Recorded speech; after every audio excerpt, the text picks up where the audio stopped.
Welcome back, everyone. Today we're going through a recent Magnus game against his opponent Mikhail Golubev, which I actually don't know if I said correctly, hopefully. But we're going to start the game off with e4, c5, a3. And this is a Sicilian Mangarini variation. Basically, I don't know theory, but the goal is you play b4, you get a trade over here, the bishop opens up on this diagonal, and the rook becomes active immediately in the game. But of course, in Magnus fashion, we get h4. And he now expanded on 3 different sides of the board, and the opponent probably doesn't know what to do already. So he just plays h5, because otherwise Magnus probably would have gone h5 himself. And then we kind of transition here to almost like an Italian-looking setup. We're going to play the move d3, the bishop controlling this diagonal, 2 knights out. And so we get expansion, we get e6, and then Magnus moves his knight again, maybe trying to induce a weakness like f6. I don't know. I am not Magnus. I am not that good at this game. But instead we get knight f6, d3, d5, and the bishop comes back to a2. We now get castle, castle, and then we get a big trade in the center. The opponent kind of wants to open it up. He doesn't want to play something like d4 instead, which is one of the best moves. So instead he wants to open things up. We get a big trade, and then we get this move b6, which really weakens the squares along this light squared diagonal, and you'll see later in the game why that becomes an issue. So we now get this move bishop g5, again, maybe trying to induce this weakness and weaken this e6 square potentially. We respond with f6, bishop comes back, and then king h7. The king kind of has to come and protect these pawns, because otherwise this knight controls a lot of squares, and there might be a lot of pressure here soon in the future. So we get b4 finally expanding on the queen side, e5 kicking the bishop out, and then we get takes, takes, and we get bishop g4 attacking the queen. Magnus thinks for a bit, he decides he wants to kick the bishop out, so it slides back, and Mikhail basically wants to get rid of this knight because it controls a lot of these key squares for Magnus that are attacking the king because it's so weak along this diagonal and only has 2 squares basically it can go to.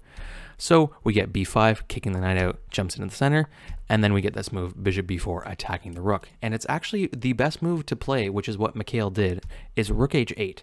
And you basically lock the rook in the corner, even though it's not active in that square. It kind of protects the king, and it gets it totally out of the line of sight. So we get g4, Magnus thinks again for a bit, kicking the bishop out, and we get takes, takes, and then takes this free pawn, which actually is a big blunder for the opponent. Because of this move, g takes h5. It is a very strong move that completely opens up the king, because if you take back, then you're going to get mated soon in like mate 9, I think the computer says. Like if, oops, sorry, that's the wrong move. We get takes, and if you take back, it is now like, yeah, it's mate in 8, because you block, you start giving checks, you get the rook in, and it's totally lost for the opponent. But Magnus actually doesn't play that right away. You'll see here he plays this move, bishop d5, attacking the rook. And the computer is funny, it actually thinks you can just give up the rook. It's like you're trading a rook for a rook because this bishop was so powerful along this diagonal, and this rook basically sat here doing nothing, that you can just trade it and be totally fine, because this threat of g takes h5 is much more prominent than losing this rook. So Magnus takes the rook, of course, that was the best move, otherwise you're just wasting a move doing nothing here. And the opponent actually decides to go for this check and win this bishop instead, because it thinks that the queen can be more active along these squares and get in than opposed to just taking this bishop here on a8, because he's going to be threatening it anyways. So the king slides up, we get takes, and then we get this move bishop c6. Magnus wants to keep his bishop, so he tries to slide it back. This bishop, by the way, just went on an adventure. Like if we go all the way back to the beginning, it went out, it went out, it went back, it went forward, and then it went all the way back again here. So it went forward, took the rook, and then came all the way back again. So it just went out, back, up, out, back, and then back again. Like it's went on a crazy journey. And then so we get this move knight f4 check from the opponent. And the best move here is actually to sacrifice the rook, which the opponent does, because the knight was trying to protect these squares onto the king, and you had to get rid of it, so your queen has a big attack here. So we get takes, takes, and then with a check, and then Magnus comes in with his queen.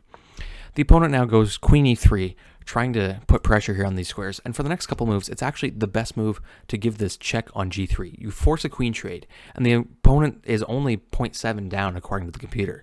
But the opponent actually doesn't do that. He sacks a pawn, he gets his rook in, and again, this check was still super powerful. Instead, he decides to sacrifice his rook, which actually isn't that great, and it's now plus almost plus 4 for Magnus, which you see here. We get takes, and then now we give checks here. And the opponent is down 30 seconds with 16 seconds on the clock. There's not much time for him to make a comeback. Magnus slides over, we get a check, we get a block, and the best move here would have been something like queen e7, try to get the queen out, queen e5 even would be good, but instead, with 8 seconds on the clock, the opponent plays the only move that loses the game. That move is f5. The king is totally cut off, it has no squares, and Magnus gives mate in 1 on g5 with the queen. I hope you guys enjoyed. Like and subscribe. See you in the next one.